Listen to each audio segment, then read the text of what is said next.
Hello and welcome to a quick tutorial on adding moving averages to our charts in ThinkOrSwim. So here we have the standard, we have charts selected here and we have charts selected here, and that's it. We don't really have anything else going on. And to do moving averages, we're going to click on studies up here by default in the right hand corner. We'll click add study. And we'll go to moving averages.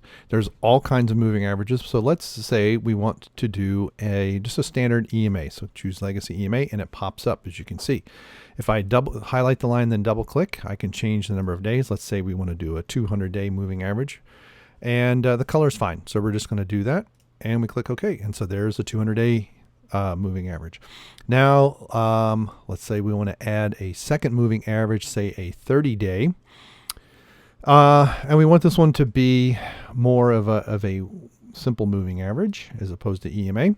As you can see, the colors are very, very similar between these two. So now if we double click, we go to 30. This is just helps if you stay highlighted. So 30 day.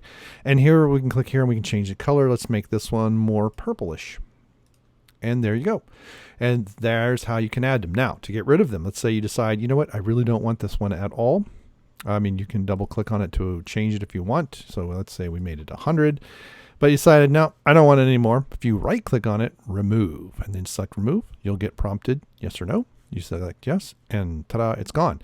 And the average will stay. So whatever you add there, if I go now to Apple, you can see we have the moving average along with it.